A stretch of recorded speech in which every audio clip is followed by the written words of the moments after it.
Hello, hello, hello, my diamond heads. Welcome to In His Own Podcast. I just finished eating a sandwich, so that's why I'm just like doing all that nonsense. We'll leave it. Anyways, welcome to In the Zone Podcast. I'm your host, Diamond Zone, and today we are going to be continuing on Uncle Iroh.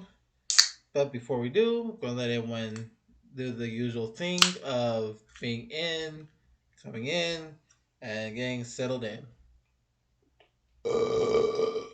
Excuse me.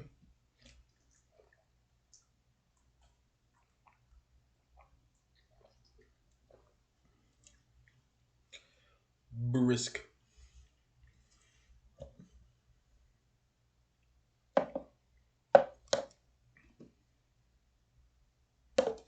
Oh, there's two cups I need to wash.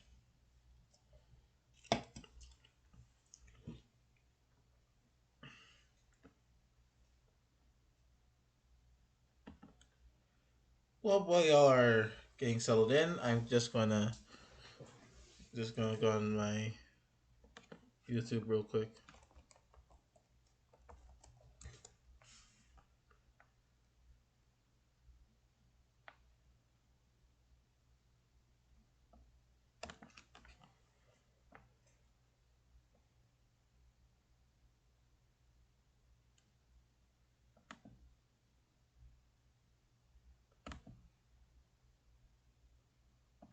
I should have done this beforehand, not gonna lie, but it is what it is. Da-da-da.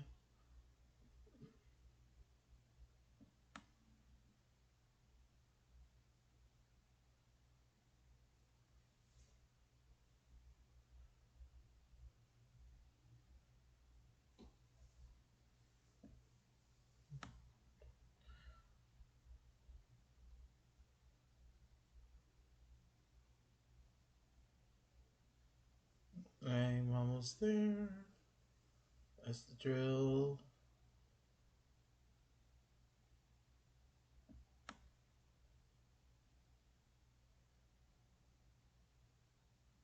Oh, there it is. All right. All right. Is everyone settled in? I think everyone is settled in. Good.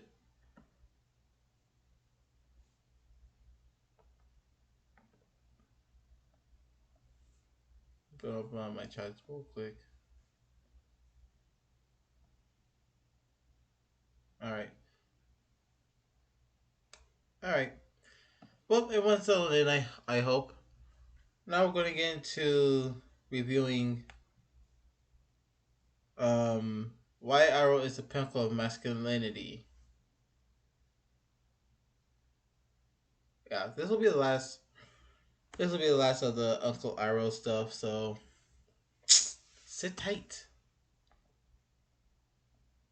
Anyways, display capture, and as per usual, shrink me. I'm a shrink. Actually, I shouldn't say that for some reason, but I'm gonna shrink myself down. And here we go. Here's one thing you need to do before buying anything online. Don't spend another dime on Amazon until you watch this first. What? Integrity, loyalty, patience, authenticity, humility, humor, strength, wisdom, love. It is rare to find all of these qualities present in a single character in any story. It is rarer still to find them in a character who struggles, who suffers loss, who has to grow and change. Rarest of all might be finding such a character in a cartoon, a show targeted at and written for children, yet still beloved by viewers of all ages for its heart, its incredible character arcs, and its meaningful storytelling. Uncle Iroh is an incredible example of masculinity because he exemplifies these essential virtues. To live out these virtues is to embrace full, authentic masculinity. Masculinity is not merely defined by being strong, confident, and assertive, but rather is well-rounded and balanced, understanding that there is far more to manhood than power and bravado. I should mention mentioned that masculinity is not the opposite of femininity, but rather it's the opposite of boyish immaturity. These traits and virtues that I've listed are not unique to masculinity. Women living out these traits display authentic femininity. That's not to say masculinity and femininity are the same. Two instruments playing the same note will sound quite different, but I'm a man with a man's point of view, and Iroh is also a man, so masculinity is what I'm marginally well qualified to discuss. If this video does well, maybe I'll get my wife to write a counterpart video for Toph or Eowyn or Galadriel. This Galadriel. Anyhow, now that we've got that clarification out of the way, let's examine how Iroh lives out his masculinity and what he can teach us about what it means to be a man. Yes.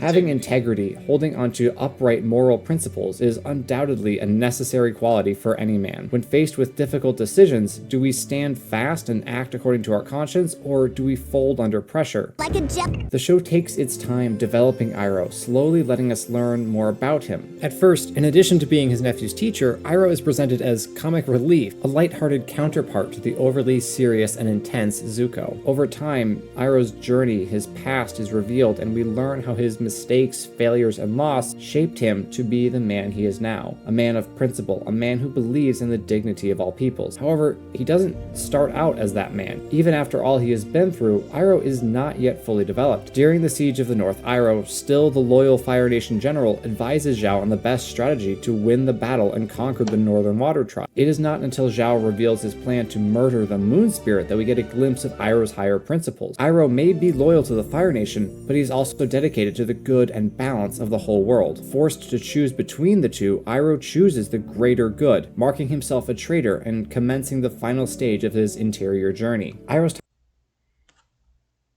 We all need to have the. If anything, we all need to have that balance within one another. Without balance, things will go into, well, regardless, will go into chaos. So we all need to have that balance.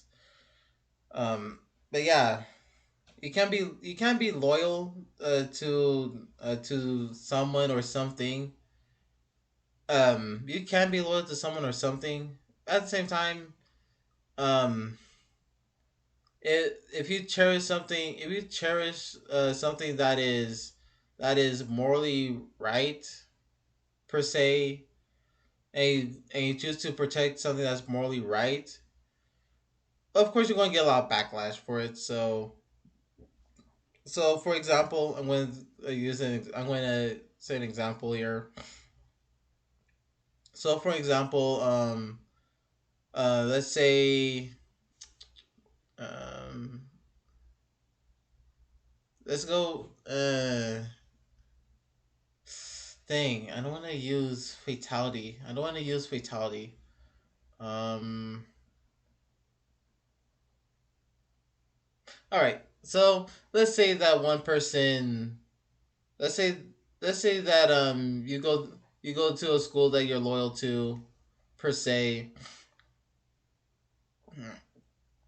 and and then someone from your rival school. I can't make this example. Right. But I'm gonna try anyways. So let's say that your school, the school that you're loyal to, let's say that you go to school that you're loyal to, then a student from your rival school comes and steals some money to get food. Once you know that, again, this example is not going to do well. Well, forget it. Yeah, I'm just gonna forget that part. I can't make a good example, to be honest. I'm sorry about that. I can't make a good example, to be honest. Time in the Earth Kingdom during Book 2 evolves and solidifies his principles. By living among his former enemies, he develops a newly strengthened desire for equality and fair treatment. This comes to a head in the Crossroads of Destiny, where Iroh confronts Zuko as he moves to attack Aang, moves toward the honor and position he still desires. Iroh, at the end of Book 1, though he stood fast on other principles, likely would not have made this speech, but he has learned and grown beyond who he was then, and so he passionately pleads with Zuko, who joined Iroh on this journey throughout the Earth Kingdom, to adhere to the same ideals that Iroh now holds dear. Having integrity does not mean being completely rigid and inflexible. Integrity is not stubbornly clinging to ideas or values with no room for change. Rather, it is the ability, after having formed our principles, to not waver when they are challenged. Iroh may not always have been fully on the side of goodness and truth, but he undoubtedly always held fast to his beliefs and standards, regardless of the consequences. Finally, my shade looks like my skin. C3, C12. True Match Foundation by L'Oreal Paris. Now We do not merely have responsibilities to principles, but we are also accountable to the people in our lives, our loved ones, especially our children. Iroh serves as Zuko's mentor and guide, and cares for Zuko when no one else. He is not blind to Zuko's faults and shortcomings. Indeed, he may understand them better than anyone else. This is illustrated beautifully in The Storm, where Iroh describes the circumstances of Zuko's banishment to the ship's disgruntled crew. Where others are quick to dismiss Zuko as impulsive and reckless, which he most certainly is, Iroh knows Zuko's heart. He understands that Zuko is in need of growth and change, but also that he has suffered greatly and needs to be given time and space to become the man Iroh knows he can be. Iroh is loyal to Zuko, he is true to him. That doesn't mean he supports every reckless action or rash word of the prince, but rather that he refuses to give up on his nephew. Loyalty is not blind obedience or acceptance. It is the adherence to one's duty to another. Even when Iroh and Zuko are torn apart by Zuko's betrayal, his uncle remains loyal. He continues to hope that Zuko can find his way again. Iroh does not abandon Zuko, does not count him as completely lost, but rather takes up his fight in the only way he now can. The time they spent in the Earth Kingdom, living amongst, working for, laughing and eating with the enemies of their nation was transformational for Iroh. As already mentioned, it allowed him to grow beyond his roots in the Fire Nation. But Zuko's metamorphosis was not complete, and it was reverted by the promise of having his former life restored. This convinces Iroh that there is nothing more he can do for Zuko, not directly anyway. After having received all the wisdom and guidance his uncle had to offer, Zuko must now find his own way, and it is Iroh's job to simply be there when Zuko comes back and to welcome him with open arms. But more on that later. Iroh's steadfast refusal to give up on Zuko shows us that loyalty is not a flighty thing to be given or taken away lightly. It is a conscious choice to stand by another, to support them and help them, because they need and deserve someone at their side. I can't think of a... All right, so before we get into patience, yeah, loyalty is hard to. Loyalty, like you said, loyalty is not blind obedience. So it's more like camaraderie. I'm not sure if I'm using that word right. Let me check. Yeah, let me check. Let me check real quick.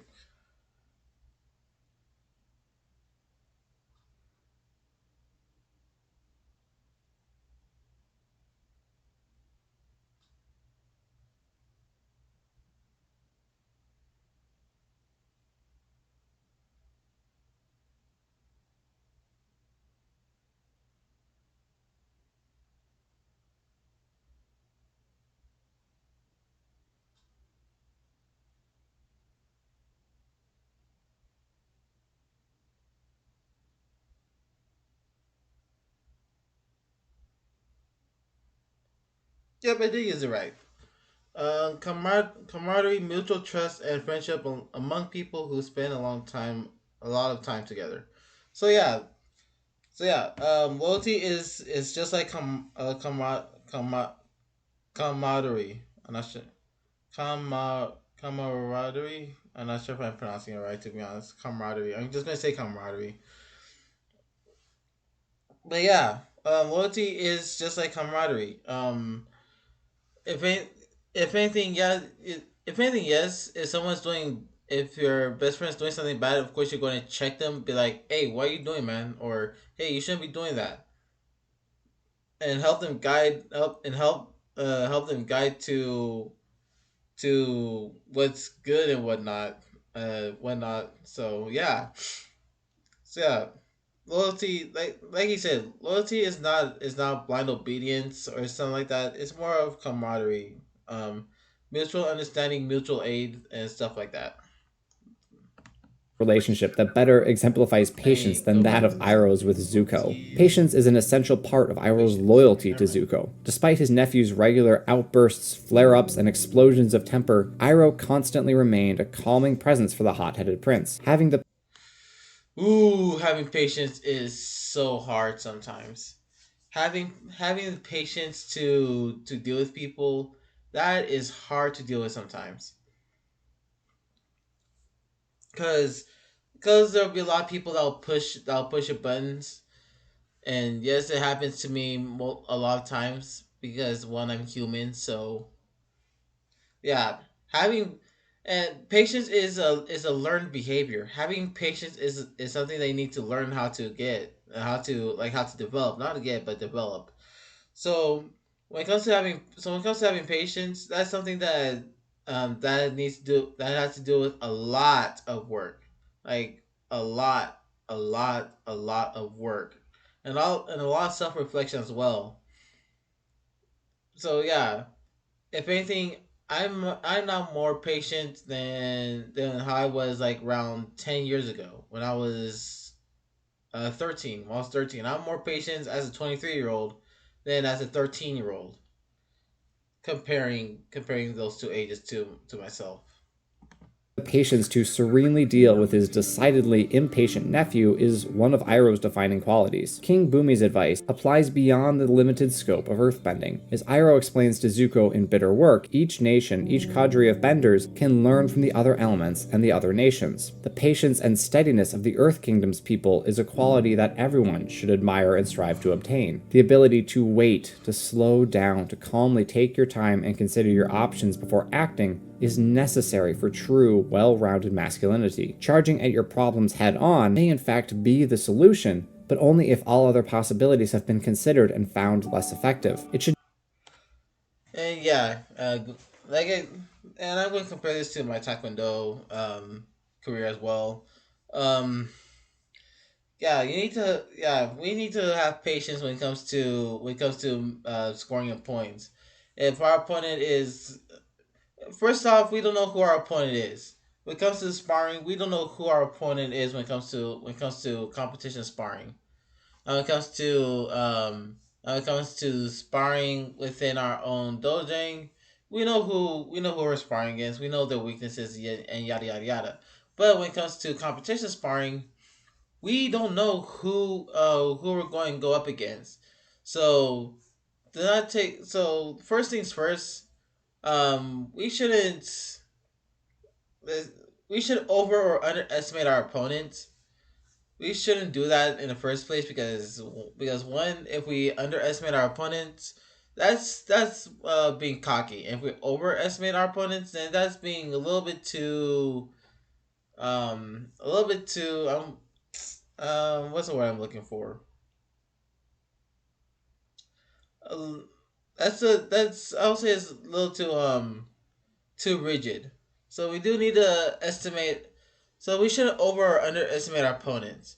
Then now when it comes to that's before the sparring begins. Now during sparring we do need to have patience and see what our opponent is going to do next. Like what's their next move, or what's their next attack going to be. That's basically the same thing. But anyways, yeah, having patience and when it comes to sparring really helps a lot. And outside of sparring, outside of martial arts, when it comes to patience, we also need to be patient not just to other people but to ourselves as well because we're also in this chaotic world. So not only that we need to have patience towards other people, but we also need to have patience to ourselves and be like, all right, I need to take a break here. So let me just rest for a day or two. Let me rest, and let me get and once that day is done, let me get back and tackle what I need to tackle on. should never be done as an immediate gut instinct reaction. That sort of impulsiveness is a clear sign of immaturity. Consider Iroh's storyline during the Spirit World. When confronted by earthbenders, caught unawares and badly outnumbered, he does not immediately lash out and resist, as we can imagine Zuko would. Iroh endures captivity until he sees an opening, then acts decisively and ferociously. His patience and compliance put the earthbenders at ease, and Iroh is able to exploit their lack of caution and engineer an escape. Or take Iroh's initial meeting with Toph during the chase. Upon sensing his movement, Toph immediately attacked, showing her fear and unease at being on her own, her immaturity and lack of experience. Iroh wisely does not respond in kind, where so many, especially firebenders, might instinctually fight back, believing themselves to be in danger. Iroh takes time to read the situation and act in a disarming manner. He absolutely could have fought back with some justification, and that would have been a duel for the ages, but instead he lets events play out and soon learns that his attacker was no enemy, but rather a scared child in need of wise advice and a good cup of tea. Patience does not mean a lack of decisiveness, but rather an ability to judiciously decide when and how to act. This game, you're not ready for it. All right, so this will be the last one. This will be the last one. This will be the last topic. Authenticity. Um, if anything, yes, this is going to be the last one. I'll put, if anything, once I edit all this, I'll put the like I did with the last video. I'll tag the the original creator. I'll tag them on my video. Um, and you can find this video because I'm starting to get a wee bit tired, and it's only 9:51 where I am. So, yeah. So this will be the last topic, and we'll just head out from there.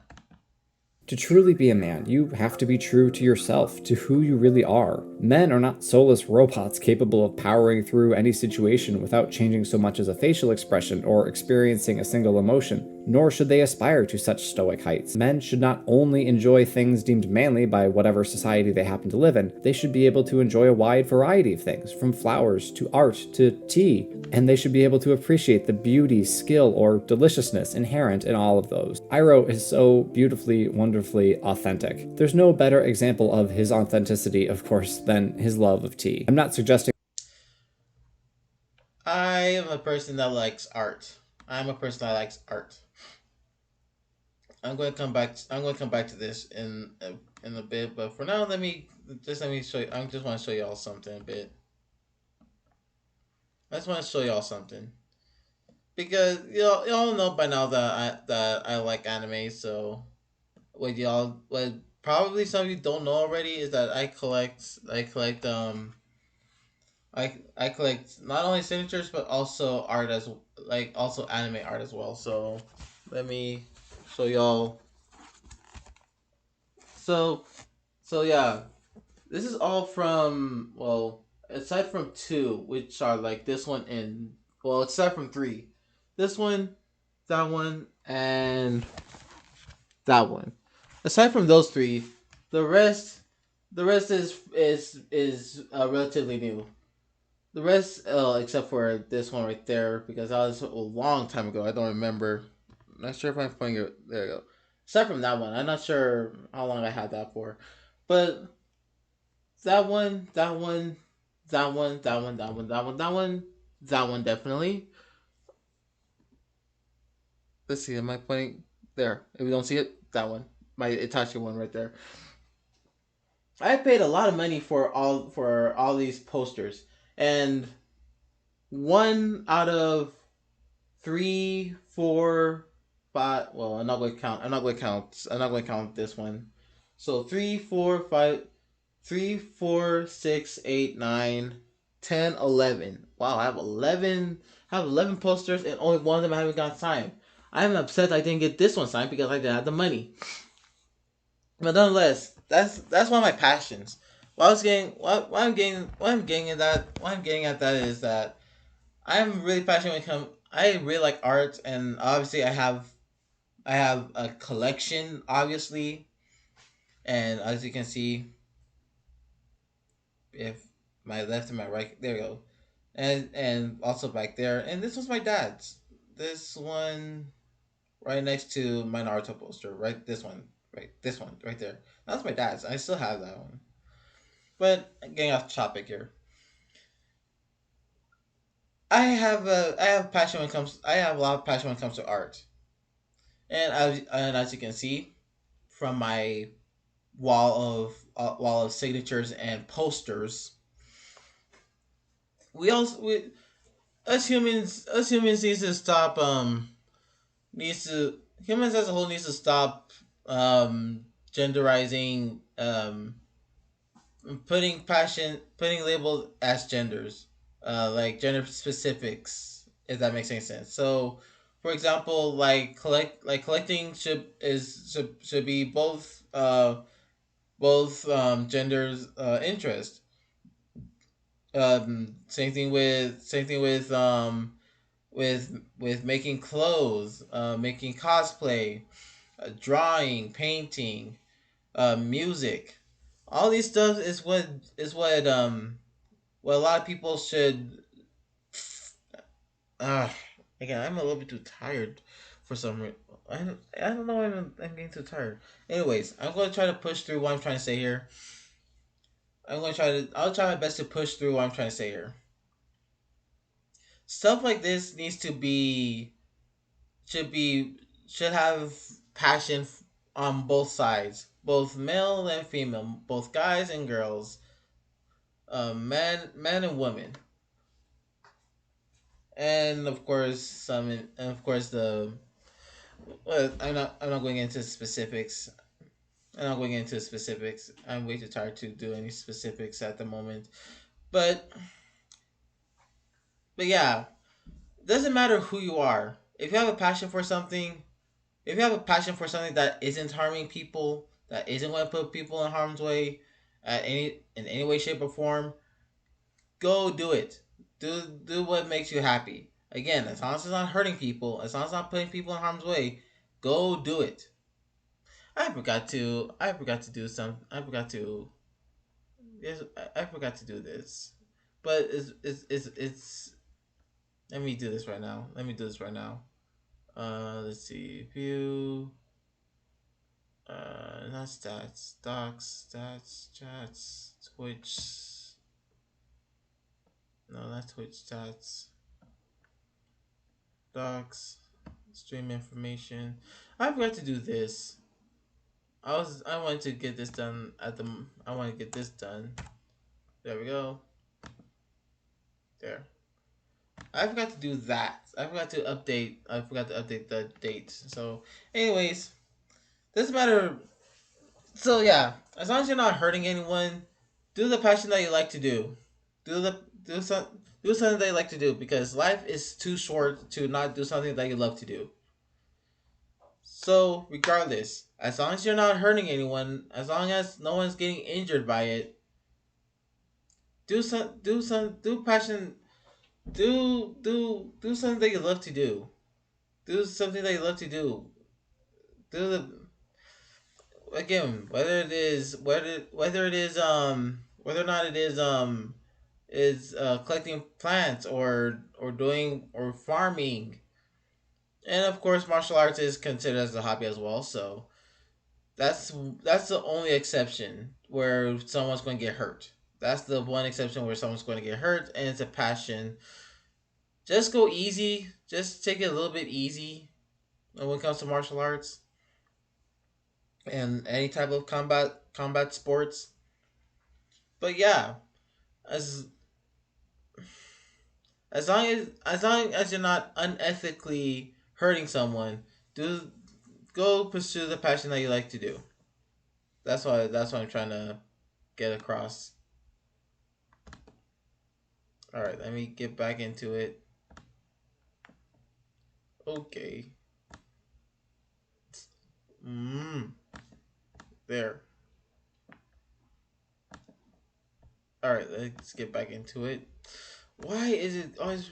All right. that tea is widely seen as unmanly. It's quite common worldwide, and this also seems to apply to the world of Avatar: The Last Airbender. But I'm an American, and we tend to have skewed perspectives about all things we perceive as British. Anyhow, I think we can agree that a deep love of, maybe even an obsession with, a beverage that can best be described as hot leaf juice is not something we would expect from a fire-breathing general of the nation that is taking over the known world. But that certainly doesn't stop Iroh from enjoying it to the fullest. Iroh's love of tea provides us with an example of the beauty of appreciation. There are so many good and beautiful things in this world and Iroh's that deserve to be appreciated. Being able to look at a flower or a cup of tea as more than their surface qualities and appreciate the intricate design or creative blend of flavors is a quality for which we should all strive. If we go through life only judging things based off a surface level view, we are not seeing their true natures, and thus our thoughts and opinions cannot truly be authentic. The time to really think about the world around him, seeing the beauties that hide from a casual glance, Iroh tells us about his own nature, how he is so much more than meets the eye.